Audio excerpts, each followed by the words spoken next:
Assalamualaikum warahmatullahi wabarakatuh. Saya Muhammad Rasulullah Elsapanti ingin mempresentasikan sistem pencernaan manusia. Yang pertama, mulut. Di dalam mulut adalah tempat terjadinya proses pencernaan secara kimiawi dan secara mekanik. Di dalam mulut juga terdapat gigi yang berfungsi untuk memotong makanan menjadi potong-potongan kecil. Potong-potongan kecil tersebut dinamakan proses pencernaan mekanik. Setelah menjadi potong-potongan kecil tersebut dibasahi oleh air liur yang dinamakan proses pencernaan mekanik.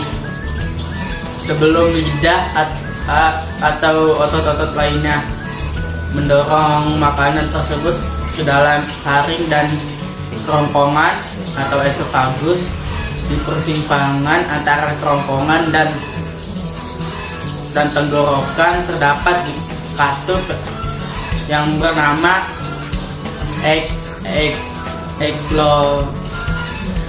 eglotis yang berfungsi untuk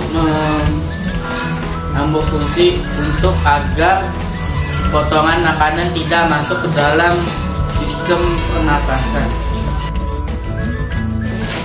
Yang kedua ada kelenjar ludah. Kelenjar ludah terdapat pada bagian bawah lidah dan dekat dengan rahang bawah.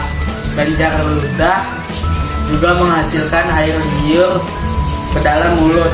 Air liur juga dapat menghancurkan karbohidrat yang dibantu oleh enzim amilase dan enzim peptialin atau sistem pencernaan kimiawi.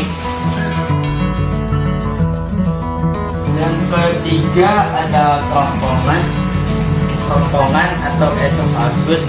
Kerongkongan merupakan saluran yang menghubungkan antara mulut dengan lambung. Kerongkongan ini merupakan jalan bagi makanan pencernaan selanjutnya. Pada ujung kerongkongan terdapat otot-otot yang membentuk cincin.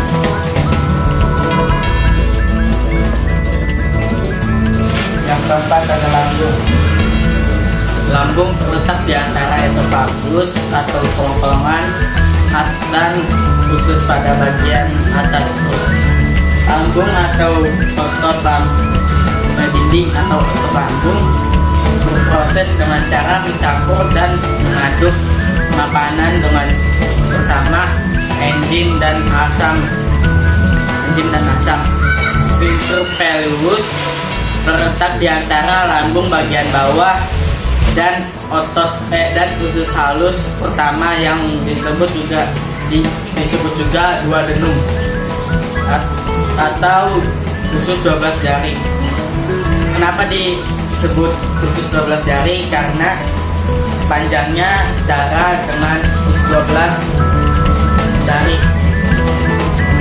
Pada bagian besar makanan akan diproses 4 jam setelah makan. Yang kelima ada hati.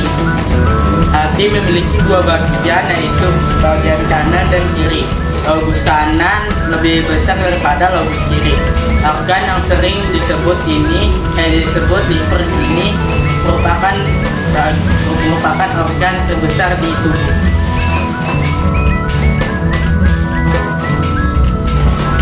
Yang keenam ada kantong empedu. Organ ini berukuran kecil, berada di bagian bawah organ hati. Organ ini berfungsi sebagai menyimpan dan menghasilkan cairan yang berperan penting bagi pencernaan. Yang ketujuh ada usus besar. Usus besar berbentuk rumput terbalik. Usus besar berada di antara usus halus yang melintang. Usus besar terdapat 3 bagian, yaitu usus besar naik atau ascending, usus besar mendatar atau transversus, usus besar menurun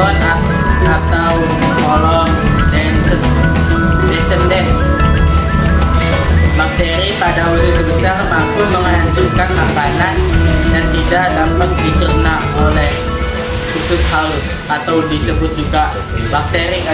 coli. Yang kedelapan ada usus halus.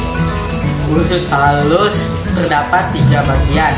Yang pertama, dua dengung, disebut juga usus 12 jari.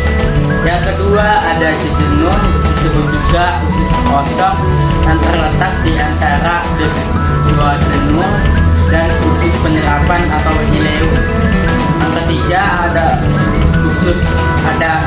ada ileum, yaitu usus penyerapan. Dalam dinding usus halus terdapat banyak tonjolan dan lipatan berfungsi. Berfungsi lipatan pada usus halus adalah menyempurnakan pencernaan makanan dan penyerapan gizi. Yang ke-9 ada rektum. Rektum adalah kolon usus besar yang berada paling bawah dan terhubung dengan kolon sigmoid. Yang rektum sebagai tempat menyimpan dan menyerap limbah dari kolon yang akan dikeluarkan sejak tiba waktunya melalui anus. Yang ke-10 adalah anus. Anus adalah usus besar bagian terakhir. Proses penyerapan makanan menjadi tinja atau kotoran memerlukan waktu 30 jam atau sampai 70 jam. Sekian, terima kasih. Wassalamualaikum warahmatullahi wabarakatuh.